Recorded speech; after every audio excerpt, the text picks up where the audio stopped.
అప్పుడు యెహోవా, నా ఆత్మ నరులతో ఎల్లప్పుడూ వాదించదు, వారు తమ అక్రమ విషయములో నరమాతురులుగా ఉన్నారు. చాలు. ఇంతకీ దేవుడు మనుషులందరిలో ఏం చూశాడు అని అంటే, ఆ కాలంలో, ఆ ఆది కాలంలో మనుషులందరట క్రమం లేకుండా అక్రమంగా ఉన్నారట. అలా మనుషులందరూ క్రమం లేకుండా అక్రమంగా ఉన్నందువలన జరిగిన విషయం ఏంటి అని అంటే, దేవుడు నరుని ఆయుష్ ఎంత అన్నాడు? అక్కడే ఉంటుంది, చదవండి. అక్కడ అంటాడు, అందును బట్టి దేవుడు అయినను వారి దినములు 120 ఏండ్లగును అని మాట్లాడాడు. ఇంతకు నేను ఏమంటున్నాను అని అంటే, యేసుక్రీస్తు ప్రభు వారు అప్పుడు మాట్లాడిన మాట ఏంటి అని అంటే, నరుల ఆయుష్ తగ్గించబడింది. అంతకుముందు నరుల ఆయుష్ ఎంత? 900 సంవత్సరాలు, 800 సంవత్సరాలు, 1000 సంవత్సరాలు లోపు బ్రతికారు.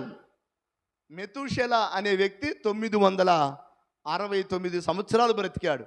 700 సంవత్సరాలు, 800 సంవత్సరాలు అలా బ్రతికారు ఆది కాలంలో ఉన్న మనుషులు. కానీ మనిషి ఆయుష్ ఎందుకు తగ్గిపోయింది అని అంటే, దేవుడు వ్రాయించాడు బైబిల్లో, మనుషులు అక్రమము చేయుట వలన, క్రమం లేకుండా బ్రతకటం వలన దేవునికి కోపం వచ్చి దేవుడు ఏం చేశాడు అని అంటే, మనుషుల ఆయుష్ ఎంతకు తగ్గించాడు? 120 సంవత్సరాలకు తగ్గించాడు. వినండి, మనుషుల ఆయుష్ తగ్గించబడటానికి గల కారణం ఏంటి అని అంటే, మనుషుల యొక్క అక్రమమే, క్రమం లేకపోవటమే. ప్రియులారా, ఈరోజు కూడా మనం గమనించినట్లయితే మనుషులు మరింతగా క్రమం లేకుండా బ్రతుకుతున్నారు, వాయు వరుసలు లేకుండా బ్రతుకుతున్నారు. ఏమాత్రం క్రమం లేకపోవటం వలన దేవునికి కోపం వచ్చి ఆనాటి దినాలలోనే నరుని ఆయుష్ దేవుడు తగ్గించేశాడు. ఇంతకీ మరొక విషయాన్ని కూడా నేను మీకు జ్ఞాపకం చేస్తాను. అప్పుడున్నటువంటి మనుషుల యొక్క అక్రమ జీవితాన్ని బట్టి, ఆ ఆది కాలంలో ఉన్నటువంటి మనుషుల యొక్క క్రమం లేని జీవితాన్ని బట్టి దేవునికి కోపం వచ్చి మరొక పని చేశాడు. ఏంటి అని అంటే, ఆ కాలంలో ఉన్నటువంటి, ఆ తరములో ఉన్నటువంటి మనుషుల మీదకి జలప్రళయాన్ని పంపించాడు. ఎందుకు వారు ఆ కాలంలో ఉన్నటువంటి ప్రజలు జలప్రళయంలో చనిపోయారు అని అంటే, బైబిల్ చెబుతుంది, దేవుని వాక్యం చెబుతుంది, వారి అక్రమమే, వారి పాపమే, వారి క్రమం లేని పరిస్థితే. ఆ కాలంలో ఒకడే ఒకడు నీతిమంతుడు ఉన్నాడట. ఆ ఆది కాలంలో ఒకే ఒకడు దేవునికి నీతిమంతుడిగా కనపడ్డాడు. ఆయన పేరే నోవాహు. నోవాహుతో దేవుడు చెప్పాడు, అబ్బాయి, నువ్వు అక్కడవే నీతిమంతుడిగా కనపడుతున్నావు, కొద్దిగా నువ్వు అక్కడవే క్రమంగా కనపడుతున్నావు, మిగతా వాళ్ళందరూ క్రమం లేని వారుగా కనపడుతున్నారు, నాకు అందరూ అక్రమము చేత నింపబడిన వారుగా ఉన్నారు, అందరూ చెడిపోయి ఉన్నారు. గనక నేను చెప్పిన మాట నువ్వు వింటే నీ కుటుంబాన్ని నేను రక్షిస్తానన్నాడు దేవుడు. ఏంటి ప్రభువా చెప్పమన్నాడు నోవాహు? నేను చెప్పిన ప్రకారం, నేను ఇచ్చిన కొలతల ప్రకారం, నేను చెప్పిన క్రమం ప్రకారం ఒక ఓడని తయారు చేసుకోమన్నాడు. వినండి, నోవాహు ఓడ తయారు చేశాడు. ఓడ తయారు చేయటమే కాదు, ఓడ తయారు చేస్తూ ఉండగా చుట్టుపక్కల ప్రాంతాలలో ఉన్నటువంటి మనుషులందరి దగ్గరికి నోవాహు వెళ్ళి, అయ్యా, మీరు అక్రమంగా జీవించొద్దు, మీరు అక్రమంగా బ్రతకొద్దు, మీరు క్రమంగా బ్రతకండి, మీరు మారు మనసు పొందండి, దేవుని ఉగ్రత భూమి మీదకి రాబోతుంది, జలప్రళయం భూమి మీదకి రాబోతుంది, మీరందరూ మారు మనసు పొందండి, మీ క్రమం లేని జీవితాన్ని మార్చుకోండి, మీరందరూ నాతో పాటు వచ్చి నాకు సహాయంగా అందరం కలిసి ఓడగడదాం, ఓడగడితే ఆ ఓడలో జలప్రళయం వచ్చినప్పుడు మనం తప్పించుకోవచ్చు, దేవునికి భయపడదాం అని చెప్పేసి నోవాహు అందరికి వెళ్ళి సువార్త చెప్పాడు, వాక్యం చెప్పాడు, క్రమం గురించి చెప్పాడు. కానీ ఎవరు నోవాహు చెప్పిన క్రమాన్ని, దేవుని క్రమాన్ని ఎవరు చెవిని పెట్టలేదు. తినేవాడు తింటున్నాడు, తాగేవాడు తాగుతున్నాడు, తిరిగేవాడు తిరుగుతున్నాడు, పెళ్లి చేసుకునేవాడు పెళ్లి చేసుకుంటున్నాడు, ఇష్టం వచ్చినట్టుగా బ్రతికేవాడు ఇష్టం వచ్చినట్టుగా బ్రతుకుతున్నాడు. అలా బ్రతుకుతున్న సందర్భంలో ప్రియులారా, అందరూ క్రమం తప్పిపోయారు. కానీ ఒక్క కుటుంబమే క్రమం కలిగి దేవుని వాక్యాన్ని, దేవుని మాటని నెరవేర్చడానికి సిద్ధపడి దేవుడు చెప్పిన క్రమంలో ఓడని తయారు చేసుకున్నారు.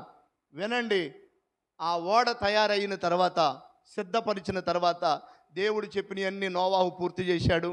ఈ లోపల దేవుని ఉగ్రత భూమి మీదకి దిగింది. ఆకాశపు తూములు విప్పబడ్డాయి. ప్రచండమైన వర్షం కురవటం ప్రారంభించింది. 1 గంట కురిసింది, వెలిసిపోద్దాం అనుకున్నారు. 2 గంటలు కురిసింది, వర్షం ఆగిపోద్దాం అనుకున్నారు. రోజంతా కురిసింది, వర్షం ఆగిపోద్దాం అనుకున్నారు. వినండి, రోజులు తరబడి వర్షం ఆగకుండా కురవటం ప్రారంభించింది. 1 గంట వర్షం కురిస్తేనే, బలమైన వర్షం 1 గంట కురిస్తేనే కాలువలు బారతాయి, వాగులు బారతాయి. అట్లాంటిది రోజులో ఎడతెరిపి లేకుండా వర్షం కురవటం ప్రారంభించింది. 1 రోజు అయిపోయింది, 2 రోజులు అయిపోయింది. వినండి, నీళ్లు భూమి మీదకి, నదులు పొంగినాయి, వాగులు పొంగినాయి. ఆ సందర్భంలో ఇల్లు మునగటం ప్రారంభించినాయి, చెట్లు మునగటం ప్రారంభించినాయి, కొండలు మునగటం ప్రారంభించినాయి, పర్వతాల మీద కూడా నీళ్లు ఎక్కటం ప్రారంభించినాయి. ఆ సందర్భంలో అక్రమంగా బ్రతికిన వారందరూ జలప్రలయంలో కొట్టుకొని చనిపోయారు. క్రమాన్ని నెరవేర్చినటువంటి నోవాహు కుటుంబం మాత్రం ఓడలోకి ఎక్కి ఓడలో క్షేమంగా భద్రపరచబడ్డారు. దేవునికి స్తోత్రం. ఇదే సూచన మనకి. క్రమంగా నడిచిన వారికి, అక్రమంగా బ్రతికిన వారికి తేడా అదే. ఇంతకు నేను ఏమంటున్నాను అని అంటే, అసలు ఏది క్రమమో ఏది అక్రమమో మీకు తెలియాలి. వచ్చే ఆదివారం నుండి ఆ విషయాలు నేను మీకు జ్ఞాపకం చేస్తాను. ఇంతకుముందు కూడా చెప్పాను నేను మీకు క్రమాల గురించి. మరొకసారి సందర్భం వచ్చింది కనుక ప్రతి ఆదివారం ఏది క్రమమో ఏది అక్రమమో మనం నేర్చుకోవాలి. ఏది క్రమమో ఏది అక్రమమో తెలియకపోతే రేపు దేవుని ఎదుటికి వెళ్ళినప్పుడు, అయ్యా నేను ఉపవాసాలు ఉన్నానయ్యా, అయ్యా నేను ఆమెలో దెయ్యాలు ఎలగొట్టానయ్యా అన్నా కానీ ఉపయోగం లేదు. కారణం ఏంటి అని అంటే, ఉపవాసాలు ఉండటం ఒక ఎత్తు అయితే, దెయ్యాలను ఎలగొట్టడం ఒక ఎత్తు అయితే, అద్భుతాలు జరిగించడం ఒక ఎత్తు అయితే, దేవుడు అసలు వీటన్నిటిని చూడ్డట. రేపు తీర్పు దినాన ఏమి చూస్తాడట? క్రమం చూస్తాడట. గనుక దేవుని పిల్లలుగా మనం ఆలోచించవలసింది ఏంటి అని అంటే, చాలామంది తెలియక, అమ్మో ఆయన ప్రార్థన చేస్తే దెయ్యాలు పోయినాయట, ఈయన ప్రార్థన చేస్తే అద్భుతం జరిగిందట, ఆయన ప్రార్థన చేస్తే రోగం పోయిందట, ఈయన ప్రార్థన చేస్తే గొప్ప కార్యం జరిగిందట. ఇవేమీ చూడ్డం దేవుడు. నేను అద్భుతాలకు వ్యతిరేకం కాదు, స్వస్థతలు జరిగించడానికి వ్యతిరేకం ఏమి కాదు. కాకపోతే ఏంటి అని అంటే, వాటితో పాటు ఏముండాలి? క్రమం ఉండాలి. అసలు ఆ రోజు అంటారట మనుషులు వచ్చి, మేము నీ నామంలో ప్రవచించామయ్యా, ఎన్నో కార్యాలు చేసామయ్యా అని అంటారట. ప్రభు అంటాడట, అసలు మీరెవరో నాకు తెలియదు అంటాడట. అందుకే దేవుని మందిరానికి వచ్చేవారికి క్రమం తెలియాలి. ఈనాటి క్రైస్తవులకి చాలామందికి క్రమం తెలియట్లేదు. మందిరాలకు వెళుతున్నారు కానీ క్రమం తెలియట్లేదు. అసలు దైవ క్రమం ఏంటో, ఆత్మ సంబంధమైన క్రమం ఏంటో, వాక్యానుసారమైన క్రమం ఏంటో క్రమాలు తెలియట్లా. విచ్చలవిడిగా ఎవరికి ఇష్టం వచ్చినట్టు వాళ్ళు బ్రతుకుతున్నారు. ఏదో చేయవలసిన ప్రార్థన చేసుకుంటున్నారు కానీ, పాడవలసిన పాటలు పాడుతున్నారు కానీ, ఎవరి ఇష్టం వాళ్ళదైపోయింది. క్రైస్తవ్యంలో భయంకరమైనటువంటి పరిస్థితులు వచ్చాయి. వాక్య క్రమాలు లేవు క్రైస్తవ్యంలో. అందుకే వచ్చే ఆదివారం నుంచి దేవుని పిల్లలుగా మీకు జ్ఞాపకం చేస్తున్నా, క్రమాలు మీకు మరోసారి జ్ఞాపకం చేస్తాను. క్రమం లేకపోతే పరలోక రాజ్యం కోల్పోయే ప్రమాదం ఉంది కనుక క్రమాలు మనం నేర్చుకుందాం. ఆమేన్. పరిశుద్ధ దైవ గ్రంథంలో నేను మరొక విషయాన్ని మీకు జ్ఞాపకం చేస్తాను. సొదొమ గొమొర్రా పట్టణపు ప్రజలు నశించిపోవటానికి, దేవుని ఉగ్రత ఆ పట్టణం మీద కురవటానికి, ఆకాశం నుండి అగ్ని గంధకాలు సొదొమ గొమొర్రా పట్టణం మీద కురవటానికి బలమైన కారణం ఏంటో తెలుసా? ఆ పట్టణపు ప్రజలకు ఉన్నటువంటి క్రమము లేని జీవితం, అక్రమం. ఆ పట్టణం అక్రమంతో నిండిపోయి ఉంది. వాయు వరుస లేనటువంటి క్రమం లేని జీవితాన్ని ఆ పట్టణపు ప్రజలు ప్రారంభించారు.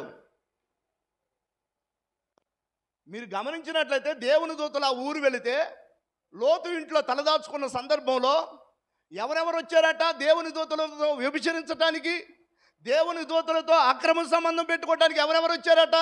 బాలురు, వృద్ధులు, యవనస్తులు. అంటే బాలురు కూడా చెడిపోయారు ఆ ఊర్లో. బాలురు కూడా, చిన్న పిల్లలకు కూడా ఏమి లేదు ఆ ఊర్లో అంటే క్రమం లేదు. చిన్న పిల్లలు కూడా పాపానికి, అక్రమ సంబంధానికి, దుర్మార్గతకి, చెడుతనానికి ఒడిగట్టారు అని అంటే ఎంత అక్రమం ఉందో చూడండి ఆ ఊర్లో. ఆ సొదొమ గొమొర్రా పట్టణం కాల్చివేయబడటానికి ఆకాశం నుండి అగ్ని గంధకాలు కురిసి భూమి మీద నేల మొలకైనా లేకుండా నేటికి అక్కడ నేల మొలక, ఒక పచ్చ గడ్డి పరక కూడా మొలవట్లేదు.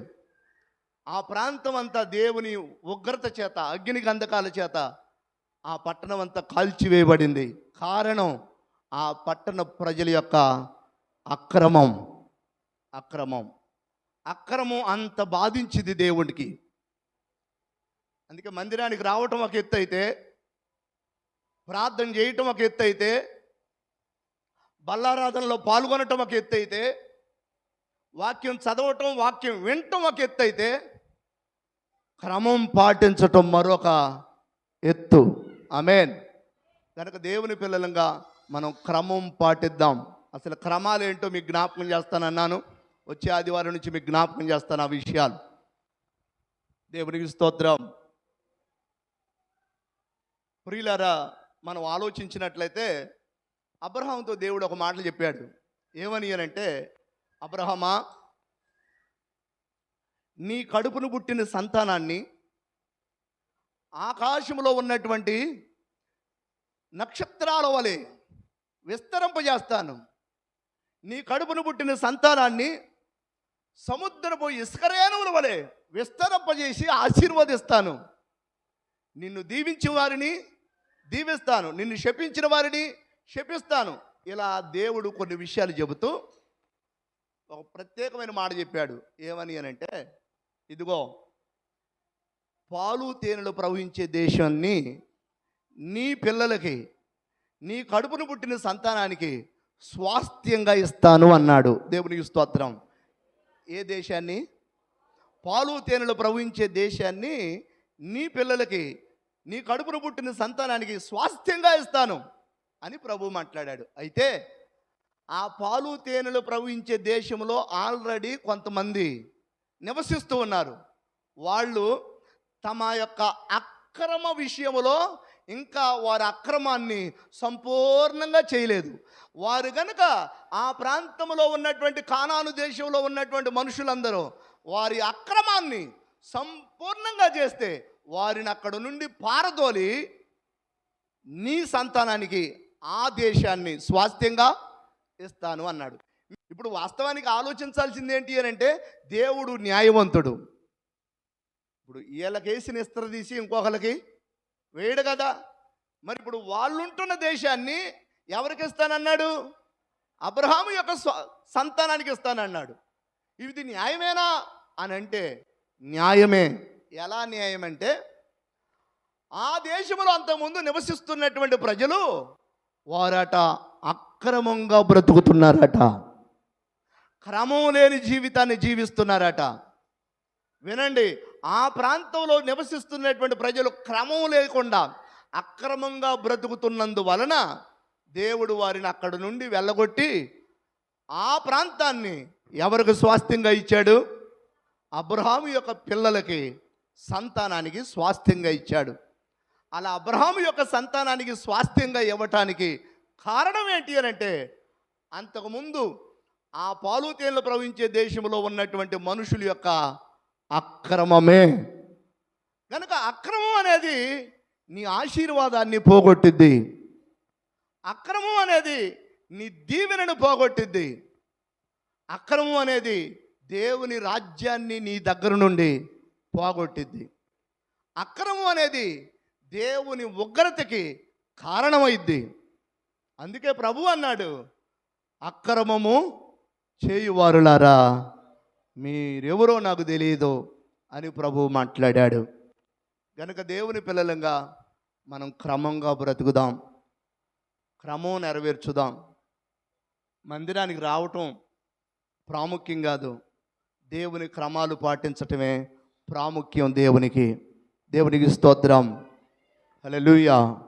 దేవుని పిల్లలంగా మనం ప్రకృతిని ఆలోచించినప్పుడు కూడా మనకు అర్థమైద్ది, దేవుడు సృష్టించినటువంటి ఈ ప్రకృతికి కూడా క్రమం ఉంది. మీరు ఆలోచించినట్లయితే వేసవి కాలం తర్వాత మరలా వర్షాకాలమే వచ్చింది, వర్షాకాలం తర్వాత శీతాకాలమే వచ్చింది, శీతాకాలం తర్వాత మళ్ళీ ఎండాకాలమే వచ్చింది, ఎండాకాలం తర్వాత మళ్ళీ వర్షాకాలమే వచ్చింది, వర్షాకాలం తర్వాత మళ్ళీ శీతాకాలమే వచ్చింది. నేను అంటున్నాను, ప్రకృతికి కూడా ఏముంది? క్రమం ఉంది. ఎండాకాలం తర్వాత శీతాకాలం రాదు.